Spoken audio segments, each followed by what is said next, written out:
Good morning बच्चों। 2020 take में आपसे स्वागत है।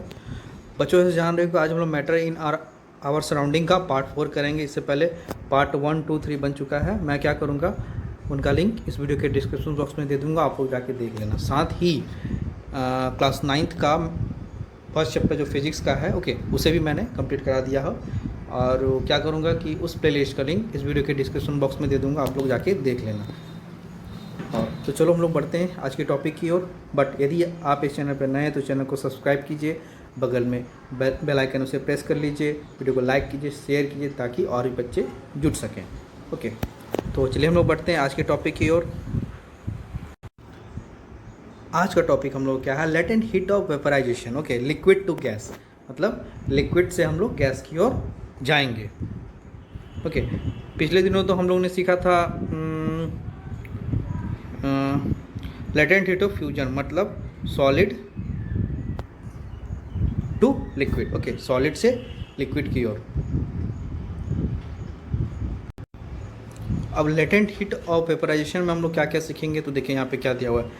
Once the water has begun, once the water has begun to boil the temperature remains constant at 100 degree Celsius. मतलब जो भी हम लोग ये बीकर में पानी लेते हैं मतलब वो तब तक बॉयल होगा जब तक कि सारा पानी आपका भाप बनकर उड़ ना जाए। तब तक उस बॉइलिंग मतलब उस वाटर का मतलब वो जो बॉइलिंग वाटर है उसका टेम्परेचर कितना रहेगा, 100 डिग्री सेल्सियस रहेगा। Until all the water has change into steam. तो the latent heat of vaporization of a liquid is the quantity of heat. It is the quantity of a heat in joule required to convert 1 kg of liquid 1 kg liquid to vapor or gas without any change in temperature। मतलब 100 degree Celsius पे ये constant चल रहा था। तो 1 kg यदि हम लोग मतलब 1 लीटर पानी लेते हैं बीकर में, और जो भी जितना भी जूल लगेगा, जितना भी क्वांटिटी का जूल लगेगा उस 1 किलोग्राम या 1 लीटर वाटर को वेपर में कन्वर्ट होने में, वही हमारा क्या है, लेटेंट हीट ऑफ वेपराइजेशन है। लेटेंट हीट ऑफ वेपराइजेशन है।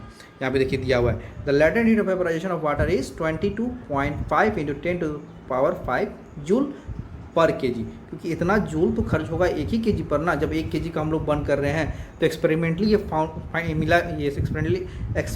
ये फाइंड किया गया है कि 22.5 × 10⁵ joule of energy is required to evaporate 1 kg of water. The latent energy supplied to a boiling liquid is used up in changing the state of liquid। मतलब state को change करने के लिए substance by overcoming the force of attraction between its particles। अब देखिए क्या, why the temperature of boiling water does not rise even though heat is being given continuously। मतलब heat continue पड़ रहा है लेकिन फिर भी क्या हो रहा है कि उसका टेम्परेचर राइज क्यों नहीं हो रहा। तो उसका कारण है ये कारण आपसे पूछ सकता है एग्जाम में। तो उसका कारण हम लोग देख लेते हैं, what is the reason behind it. तो ध्यान से देखिएगा इसका क्या रीज़न है। Water is a liquid substance, ये सभी कोई जानते हैं। The particle of water attract one another with a certain force. ये किसी फोर्स से एक दूसरे से आपस में क्या है, जुटे हुए हैं। This force of attraction hold the water particles together in the liquid state. हाँ, ये बात सही है। The heat which we supply, जो भी हम लोग हीट दे रहे हैं जो भी हम लोग हीट दे रहे हैं, heat we supply to water during boiling is use to overcome or break the force of attraction between the water particles so that they become totally free and change into gas. यहाँ ये गौर करने वाली बात क्या है कि जो भी हम लोग हीट दे रहे हैं used to overcome break the force of attraction between the water. मतलब कहने का मतलब ये है कि जैसे हम हीट दिए तो जो अट्रैक्शन है ना उसको तोड़ने के लिए ये जो हीट पड़ा, ये जो हीट गया, ये जो हीट है ये जा रहा है, जो भी हमारे को हीट गया ये फोर्स ऑफ अट्रैक्शन को तोड़ने के लिए इस्तेमाल हो चुका है, इसीलिए टेम्परेचर और नहीं बढ़ा। फिर जो भी फिर हीट गया तो वो फिर दूसरा मॉलिक्यूल उसको भी तोड़ने के लिए वो हीट इस्तेमाल हो जाएगा। तो कहीं ना कहीं ये मतलब to break the force of attraction between water particles so that they become a totally free and change into gaseous. बस यहीं पर क्या हो रहा है ना, वो एनर्जी यूज्ड हो जा रहा है। इसीलिए आपका टेम्परेचर राइज नहीं हो पा रहा है, बस यही कारण है। कहीं पर भी समझ में नहीं आया तो वीडियो को 1 मिनट 2 मिनट रिवाइंड कीजिए, जो टॉपिक समझ में नहीं आया तो उस टॉपिक को फिर से देखिए रिवाइंड करके, ओके 10 मिनट या जितना भी आपको लग रहा है कि हाँ नहीं समझ में आया, तो कहीं ना कहीं समझ में आएगा। और फिर भी यहीं कहीं कहीं प्रॉब्लम आता है तो आप लोग कमेंट बॉक्स में बताइए, मैं उसे हर जद्दोजहद करके क्लियरिटी लाऊंगा आपके माइंड में, ओके। अच्छा ठीक है, यहाँ पे हम लोग आगे बढ़ते हैं। This latent heat does not increase the kinetic energy. अब इसके कारण क्या हुआ कि काइनेटिक एनर्जी बढ़ ही नहीं रहा, ठीक है, इंक्रीज नहीं हो रहा। क्यों? क्योंकि वो जो फोर्स ऑफ अट्रैक्शन है ना, उसी को तोड़ने में ये एनर्जी चला जा रहा है, okay, of water particles, hence no rise in temperature. बस यही बात है, कुछ नहीं है, कोई बड़ा बात नहीं। During the boiling of water, okay. यहाँ पे देखिए लिखा हुआ है, क्या लिखा हुआ है, if you put a little spirit, okay, back on our hand or and wave it around, the spirit evaporates rapidly and our hand feels very cold. सही बात है, जो भी मतलब परफ्यूम है तो परफ्यूम को भी हाथ पे जैसे डालने से क्या होता है, मतलब हल्का हल्का ठंडा महसूस होता है। वो क्यों होता है? क्योंकि वो तुरंत इवेपोरेट कर जाता है। This is due to the fact that the spirit needs latent heat of vaporization to change from liquid to vapor state, okay, liquid to vapor state. The spirit takes latent heat of vaporization from our hand, okay, हमारे hand से वो heat ले रहा है, so our hand loses heat and get cooled, okay। जाहिर सी बात है, कहीं पर जैसे मान लीजिए आपका कोई गर्म पानी रखा हो तो धीरे धीरे जैसे उसका हीट बाहर निकलेगा वो तो ठंडा ही ना होगा, तो यहाँ पे वही हो रहा है, okay. when water changes into steam, it absorbs latent heat, but when steam condenses to form water, an equal amount of latent heat is given out, okay, equal amount का latent heat बाहर देता है। यहाँ पे देखिए क्या है, burn caused by steam are much more severe than those caused by boiling water, ठीक है। कहने का मतलब यही है कि जैसे मान लीजिए ये बॉइलिंग वाटर है, ठीक है, और ये स्टीम निकल रहा है, आप जैसे मान लीजिए इसमें हाथ डालते हो, इस बॉइलिंग वाटर में हाथ डालते हो अपना, तो उतना गर्म लगेगा, गर्म ऐसा नहीं हटाना पड़ जाए, लेकिन ये जो स्टीम है ना, स्टीम की तुलना में ये कम है गर्म, ओके। यदि आप यहाँ पे हाथ रखते हो अपना तो ये बहुत ज़्यादा बर्न करेगा इसकी तुलना में, ठीक है। हाँ माइनर होगा, पता नहीं चलेगा, लेकिन एक्चुअल में फैक्ट यही है कि सबसे ज़्यादा गर्म क्या करेगा, आपको स्टीम ही करेगा, okay. This is due to the fact that the steam contains more heat in the form of latent heat, okay, than boiling of water. मतलब बॉइलिंग ऑफ वाटर की तुलना में लेटेंट हीट आपका स्टीम में ज़्यादा है, इसीलिए आपको वो बर्न करेगा ज़्यादा, ठीक है। अब देखिए सब्लिमेशन तो मैं पिछले ही वीडियो में बताया था। सब्लिमेशन क्या होता है, the substance.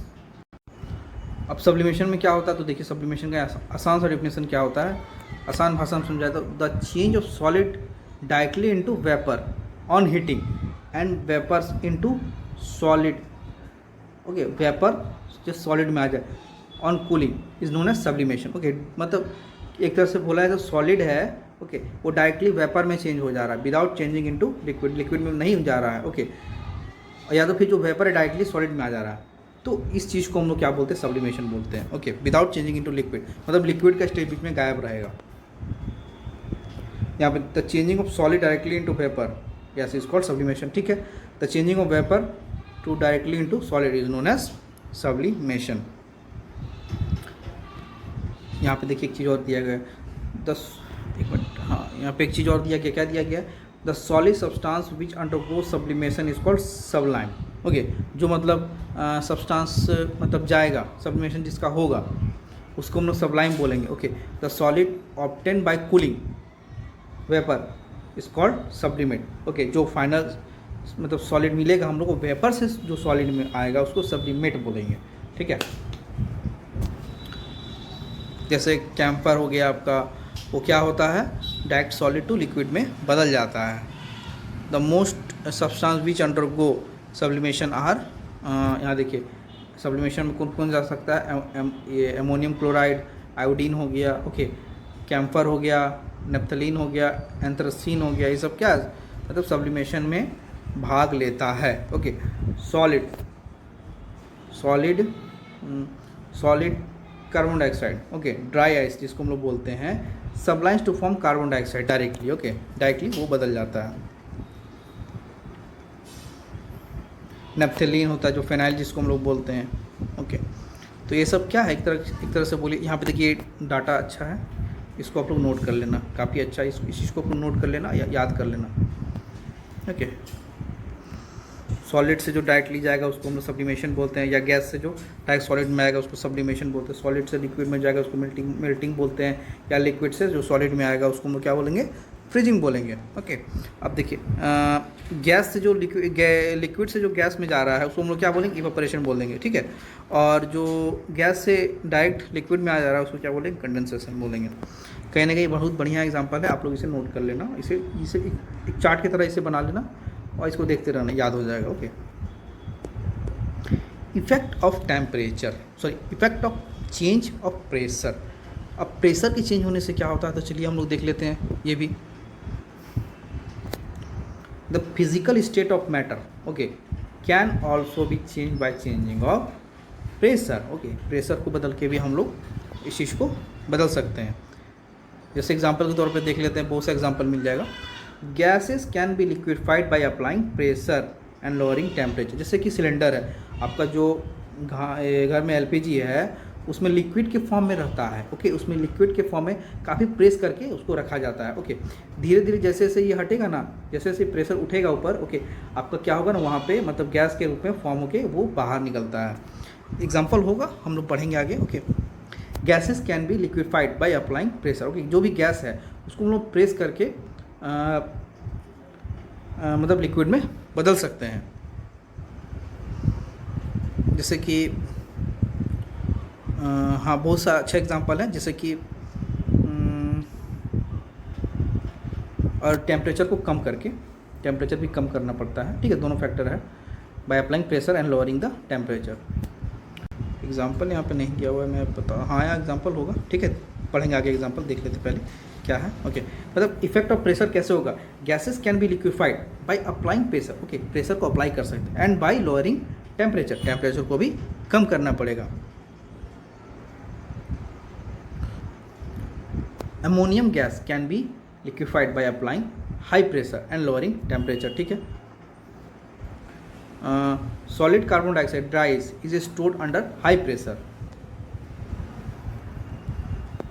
The conversion of solid carbon dioxide into carbon dioxide gas changes of state from solid to gas which is caused due to decrease in pressure. Okay, decrease in pressure से होता है। Okay, decrease in pressure and higher the atmospheric pressure. Solid carbon dioxide is an extremely cold substance. Okay, solid carbon dioxide क्या है, मतलब काफ़ी ठंडा substance है। It is used to deep freeze food and keep ice cream cold. Okay, dry ice वगैरह इस्तेमाल किया जाता है। अब जैसे एग्जांपल के तौर में मैं यहाँ पे तो एग्जांपल नहीं दिया हुआ है, ठीक है, मैं आपको डे टू डे लाइफ का जो एग्जांपल रहता है वो बता दे रहा हूँ। जैसे कि जैसे हाँ, अब सबसे बेस्ट एग्जांपल क्या है कि मतलब कैसे कंप्रेस करके रखा जाता है। जैसे कि मान लीजिए ये बिकर है। ओके, जैसे बिकर में बर्फ़ रख लीजिए, ठीक है, वो कहीं ना कहीं उसमें से भी निकलता है स्टीम जैसा, ठीक है, गैस टाइप का स्टीम जैसा निकलता है, ठीक है। वो क्या करना है, इस स्टीम को आपको कलेक्ट करना है, इस स्टीम को कहीं ना कहीं एक बोतल में कलेक्ट करना। ओके, मतलब सिरिंज ले लीजिए, ओके, स्प्रिंग ले लीजिए, सिरिंज ले लीजिए, उसमें क्या कीजिए, कलेक्ट कीजिए। ओके, जैसे जैसे कलेक्ट होते जाएगा वो एक ऐसा समय आएगा कि वहाँ पे सब सारा भर जाएगा। ओके, सिरिंज में क्या होगा, वो भर जाएगा गैस। अब उसे बंद कर दीजिए और वो यहाँ से मतलब जो, जैसे मान लीजिए ये सिरिंज है। ओके, जैसे मान लीजिए यहाँ से बिकर है, ये बर्फ़ रख दिए, ये सिरिंज होता है।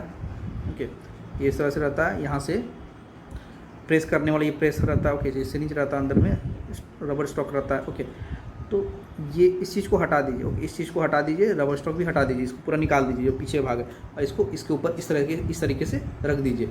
जैसे ही यहाँ पे गैस कलेक्ट हो जाएगा तो आप लोग क्या कीजिए, इसको हटा के और वापस यहाँ पे डाल दीजिए, इस जो बैक एंड फोर्थ करने वाला रहता है उसको डाल दीजिए। अब धीरे धीरे क्या कीजिए, उसको प्रेस कीजिए, कहीं कहीं ना देखिएगा आप यहाँ पे लिक्विड जमा हो जाएगा। तो ये कहीं ना कहीं प्रेशर अप्लाई करने पर गैस में उससे क्या होता है कि गैस आपका लिक्विड के फॉर्म में बदल जाता है। ओके, अब हम लोग आते हैं इवेपोरेशन पे। इवेपोरेशन क्या होता है, तो देखिए, the process of liquid changing into vapor, okay, changing into vapor even below its boiling point is called evaporation, okay। कहीं ना कहीं मतलब बिलो इट्स बॉइलिंग पॉइंट, मतलब बॉइलिंग पॉइंट से भी कम में, the process of liquid changing into vapour or gas even below its boiling point is called evaporation. Even below कहने का मतलब क्या है कि वो मतलब बॉइलिंग पॉइंट से भी कम में भी बॉयल होने लगता है। आप लोग देखोगे जैसे ही पानी को गर्म करते हैं तो मतलब वो बॉयल भी नहीं होता कि उसमें से स्टीम निकलने लगता है, तो कहीं ना कहीं वो वेपर में बदलने लगता है। अब जैसे समुद्र में ही है, समुद्र में क्या है कि पानी इवेपोरेट होता है, तो ऐसा तो नहीं वो बॉयल होने लगता है, जैसे ही सरफेस उसका हीट हो जाता है थोड़ा सा तो वो स्टीम में बदलने लगता है, ओके। तो कहीं ना कहीं यहाँ पर डिफिनेशन का मतलब यही है, okay, the process of liquid changing into vapour, okay, even below boiling point is called evaporation, okay. Evaporation में कुछ ज़्यादा है नहीं, ठीक है, बस इसको मैं रीड कर देता हूँ। Whatever be the temperature at which the evaporation takes place, the latent heat of vaporization must be supplied whenever the liquid changes into vapour, okay. जब भी लिक्विड कोई वेपर में जाएगा, ओके, जब भी कोई लिक्विड वेपर में जाएगा, ओके, जब भी कोई लिक्विड वेपर में जाएगा तो वहाँ पे जो बीच का होगा उसमें या तो फिर कहीं ना कहीं वेपर में लेटेंट हीट छुपा रहेगा, मतलब हीट एक्स्ट्रा हीट उसमें छुपा हुआ रहेगा, ओके। यहाँ पे कहने का मतलब इसका यही है, या लेटेंट हीट ऑफ वेपराइजेशन बोल सकते हैं। The process of evaporation can be explain as follows, okay. अच्छा, ये तो बस ये इसका ज़रूरत नहीं है, यहाँ देख लेते हैं। फैक्टर अफेक्टिंग इवेपोरेशन, क्या क्या फैक्टर अफेक्ट करता है, जैसे कि टेम्परेचर हो गया, ठीक है, सरफेस भी हो गया, ओके, ह्यूमिडिटी भी होता है, विंड स्पीड भी होता है। टेम्परेचर कैसे इफेक्ट करता है, तो देखिए यहाँ पे क्या, the rate of evaporation increases on increasing the temperature of the liquid, ठीक है। जैसे ही हम लोग मतलब हीट का टेम्परेचर, जैसे हीटिंग जो मतलब टेम्परेचर यदि बढ़ता है, लिक्विड का टेम्परेचर बढ़ता है तो ऑटोमेटिकली उसका इवेपोरेशन बढ़ेगा, ठीक है। जैसे आप देखोगे कि मार्च में थोड़ा और गर्मी रहता है तो कम उतना इवेपोरेशन होता होगा, बट जैसे ही मई जून आता है, ओके, अप्रैल मई आता है तो इवेपोरेशन का रेट बढ़ जाता है, समुद्र का पानी या तालाब का पानी सूखने लगता है तेज़ी से, तो कहीं ना कहीं टेम्परेचर का इफेक्ट होता है। The rate of evaporation of liquid can be increased, okay, the rate of evaporation can be increase by heating it, okay. Surface area of liquid, surface area, जितना ज़्यादा सरफेस एरिया रहेगा आपका उतना जल्दी evaporate होता है, okay. The rate of evaporation increases on increasing the surface area of liquid, okay. Rate of evaporation क्या होता है, इंक्रीज हो जाता है, increasing the surface area of a liquid. ये कैसे है, तो इसका काफ़ी आसान सा एग्जांपल क्या है, आप एक बीकर में पानी ले लो, ओके, इसे धूपा में आप रख दो, इसे धूपा में आप रख दो, इसको सनलाइट में रख दो, ये मतलब काफ़ी समय लगेगा इसको इवेपोरेट होने में, बट ये इसी चीज़ को यदि आप अपने मतलब जो फ्लोर है, ओके, फ्लोर पे जहाँ पे सनलाइट आ रहा है, ओके, जहाँ पे सनलाइट आ रहा है उस फ्लोर पे इस पानी को यदि आप गिरा देते हो, वो टाइल्स का ही फ्लोर क्यों ना रहे या किसी तरह के फ्लोर क्यों ना रहे, ओके, टाइल्स का फ्लोर रहेगा तो ज़्यादा अच्छा है, उससे काफ़ी अच्छा तरीके से समझ में आएगा। टाइल्स का फ्लोर या ग्रेनाइट का फ्लोर है तो उतना ही पानी को आप फ्लोर पे यदि गिरा देते हो तो वो जल्दी से इवेपोरेट कर जाएगा, बशर्ते वहाँ पे सनलाइट आना चाहिए, ओके। तो कहीं ना कहीं सरफेस जैसे ही बढ़ा तो रेट ऑफ इवेपोरेशन भी बढ़ चुका है, okay. The rate of evaporation of a liquid can be increase by increasing the surface area of a liquid, okay.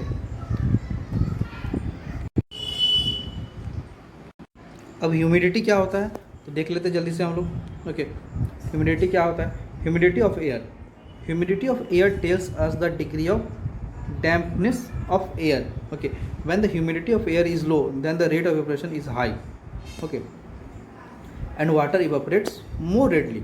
Humidity यदि कम रहेगा तो humidity of air is low, humidity of air is low, यदि humidity air में कम रहेगा तो evaporation ज़्यादा तेज़ी से होगा। When the humidity of air is high then the rate of evaporation is low and water evaporates very slowly, okay। Wind speed क्या होता है तो देखिए, the rate of evaporation of liquid increases with increase in wind, सही बात है, जैसे ही wind बढ़ेगा तो वो सरफेस का जो पार्टिकल्स है, ओके, वाटर पार्टिकल्स, वाटर का जो सरफेस है उसका जो पार्टिकल्स है, वाटर के सरफेस के जो पार्टिकल्स है वो तेज़ी से उड़ेगा, ओके। यदि गर्म हवा आएगा तो और तेज़ी से उड़ेगा, ओके, उसके सरफेस का जो ऊपर वाला पार्टिकल्स रहेगा उसको उड़ा के लेके जाएगा विंड। तो कहीं ना कहीं रेट ऑफ इवेपोरेशन बढ़ जाता है, आपकी स्पीड ऑफ यदि विंड का स्पीड हम लोग हाई कर देते हैं। कपड़ा सुखाते हैं हम लोग पंखे के नीचे, आप लोग जानते हो, तो कहीं ना कहीं विंड का स्पीड भी है एक फैक्टर इवेपोरेशन का। Cooling caused bye evaporation, cooling भी होता है, जैसे कि आप भीग चुके हो पसीना में, घर में आके बैठते हो, तो जैसे ही आपका जैसे ही आपके शरीर पर पंखा का हवा लगता है तो कहीं ना कहीं आपको कूल महसूस करता है।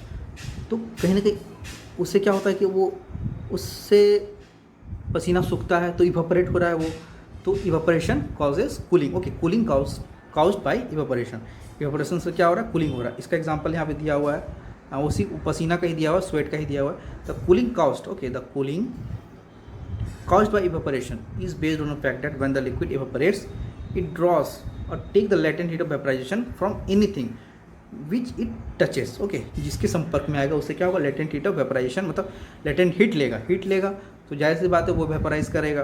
ओके, और जिससे कारण क्या होगा, कूलिंग इफेक्ट हम लोग को देता है। ये सब एग्जाम में आ सकता है, ये सब क्वेश्चन आता है एग्जाम में। Why, how you can say cooling caused by evaporation, cooling caused by evaporation, और what is the reason behind evaporation causes cooling। Okay, यहाँ पे देखिए, if we put a little spirit at the back of our hand and wave it around, the spirit evaporates rapidly and our hand feels very cold।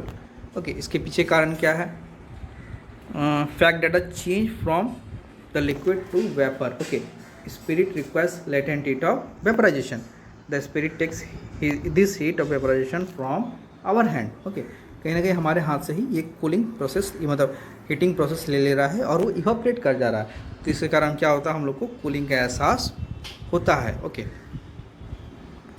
यहाँ पे देखिए क्या है, during hot summer day water usually kept in earthen pot called pitch और मटका to keep it cool. हाँ, ये बात सही है। कैसे, तो देखिए इसको हम एग्जांपल के तौर पे समय से इसको प्रैक्टिकली समझा देते हैं। जैसे ही मान लीजिए आपका ये घड़ा है, ओके, जैसे घड़ा, ओके, ये घड़ा है, मटका, पानी डाले हुए, मट्टी का ये पानी डाला हुआ, इसमें पानी नहीं है, तो कहीं ना कहीं आपका बाहर का टेम्परेचर हीट है, ये अंदर में क्या कूल है। ओके, ये अंदर में क्या है, कूल है, पानी है, ठंडा है, तो कहीं ना कहीं ये क्या कर रहा है ना, जैसे इसके संपर्क में आ रहा था, आप बबल्स टाइप का बना दे रहा है। ओके, बबल्स टाइप का बना दे रहा है, तो कहीं ना कहीं ये अंदर से कूल कर दे रहा है, बाहर से ये ले रहा है, मतलब हीटिंग इफेक्ट ले रहा है, जिसके कारण वो वेपराइज हो रहा है। वेपराइज होने के कारण यहाँ पे ठंडा जम जा रहा है। ओके, जिसके कारण वो ठंडा महसूस करा रहा है हमको। ओके, इसको कैसे, इसको और अच्छी तरीके से समझ लेते हैं। Earthen pot has large number of external small pores, okay, in its wall. सही बात है। Some of water continuously keep seeping through this pores. Okay, थोड़ा थोड़ा क्या होता है, उसमें से पानी का ड्रॉपलेट बाहर आते रहता है outside of the port. This water evaporates continuously and takes the latent heat required from the vaporization from the earthen pot and remaining water in it। Okay, in this way the remaining water loses heat and get cooled। This is a good example of cooling caused by evaporation। Okay, it should be noted that all the water on the earth does not get evaporated due to the high value of latent heat of vaporization of water। Okay, at many places, especially in village, people often sprinkle water on the ground in the front of their home during the hot summer evening। Okay, मतलब गर्मी के समय में आप लोग बहुत जगह देखोगे कि मतलब कोई भी अपना बाहर साइड के फ्लोर पर, ग्राउंड पर पानी डालता है, तो क्योंकि उससे हमको कुछ कूलिंग इफेक्ट एहसास हो। Okay, water वेपराइजिंग from the leaves of tree also cools the surrounding of air. Okay, सही बात है। मतलब जो भी पानी, मतलब पेड़ पौधा में पानी रहता है तो उसके लीफ से इवापोरेशन होते रहता है, इसीलिए बोला जाता है कि पेड़ के नीचे चले जाने से ठंडा महसूस होता है। ओके, अब देखिए यहाँ पे क्या है, परसिप्रेशन, ये परसिप्रेशन क्या होता है? परसिप्रेशन और sweating in our body, method of maintaining a constant temperature. Okay, method of constant temperature. We should wear cotton clothes in hot summer days to keep cool and comfort. Okay, हल्का रहता है। यहाँ पे देखिए एक चीज़ और है, a fan increases the rate of evaporation of sweat from our skin makes us feel cool comfortably. Okay, ये बात सही है। जो भी हम लोग गर्मी के दिन में क्या होता है, बहुत पसीना हो जाता है, तो हम लोग पंखा के नीचे बैठते हैं, उससे हमको ठंडा मिलता है। क्यों? क्योंकि मतलब वो जो वाटर का जो मतलब इवेपोरेशन होने का स्पीड है वो बढ़ जाता है, क्योंकि विंड का स्पीड भी क्या होता है, फैक्टर रहता है इवेपोरेशन का। Okay, a desert cooler cools better on a hot and dry day. Desert coolers cool better on a hot and dry day. Okay, it is common observation that we are able to sip hot tea faster from a saucer, okay, than from the cup. मतलब इसमें हम लोग चाय पीते हैं, इसके तुलना में कप की तुलना में प्लेट में पीते हैं, तो प्लेट में ठंडा होने का चांस ज़्यादा रहता है। ओके, क्योंकि सरफेस एरिया बढ़ जाता है। यहाँ कहने का मतलब इसका यही है। To show the presence of water vapour in air, कैसे हम लोग बता सकते हैं कि एयर में वाटर वेपर है? ओके, देखिए यहाँ पे क्या है, water vapour comes into the air from evaporation of water present in ponds, lake, river and ocean. ये बात सही है। एटमॉस्फेयर में वाटर वेपर कहाँ से है? कहीं ना कहीं वाटर वेपर इवेपोरेट होता है। कहाँ से होता है? तो पॉन्ड से, लेक से और ओशन से। The presence of water vapour in the air can be shown by the following experiment. ये जो एक्सपेरिमेंट है ना, ये जो एक्सपेरिमेंट है इसी से पता चलता है। ओके, जैसे गिलास ले लिया गया, गिलास में बर्फ़ है बहुत सारा। ओके, और बाहर साइड आपका क्या है, हॉट टेम्परेचर है, अंदर में क्या, कूल है। तो कहीं ना कहीं ये कूल और ये हॉट के संपर्क में आएगा तो यहाँ वाटर ड्रॉपलेट बनेगा ना। ऐसा नहीं है कि गिलास के बाहर से, मतलब जो गिलास है, ओके, गिलास से इसके बाहर आने लगा है बर्फ़। ओके, बर्फ़ जो है गिलास के बाहर आने लगा है, गिलास में छोटा छोटा पोर्स है। ऐसा नहीं, ऐसा नहीं समझना। समझना कैसे है? तो बाहर साइड हमारा हॉट टेम्परेचर है, ओके, अंदर में क्या, बर्फ़ है। तो कहीं ना कहीं ये सरफेस भी तो कूल हो जा रहा है इस बर्फ़ के कारण। ये सरफेस भी तो कूल है और इस सरफेस के बाहर साइड में क्या, हॉट है, हॉट वाटर ड्रॉपलेट्स है। तो कहीं ना कहीं गर्म और ठंडा मिलके वाटर ड्रॉपलेट्स यहाँ पे क्रिएट कर देता। ओके, इस ठंडे के संपर्क में, इस ठंडे सरफेस के संपर्क में ये गर्म आता है तो वाटर ड्रॉपलेट का फॉर्मेशन हो जाता है। यही कारण है कि हम लोग कह सकते हैं कि एटमॉस्फेयर में वाटर ड्रॉपलेट्स है। ओके, वाटर वेपर है। Okay, the formation of drops of water on the outside surface of tumbler containing crust ice shows the presence of water vapour. Okay,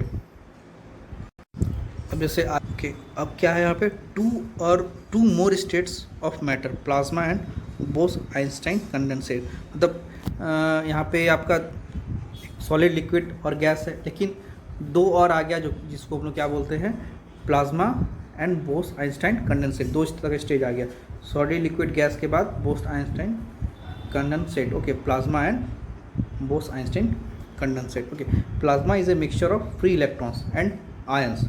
okay, plasma क्या है, mixture है किसका, free electrons and ions का। Plasma occur naturally in stars including the sun. Okay, the sun and the other stars glow because of presence of plasma in them. Okay, उसके अंदर plasma, इसीलिए वो ज़्यादा हम लोग को हीट करते हुए दिखता है। Plasma can be made on earth by passing electricity through gases at very low pressure taken in a glass tube called discharge tube. Okay, plasma makes fluorescent tube और neon sign bulb to glow. Okay, तो बस यही है आज। ये chapter भी ख़त्म हो चुका है।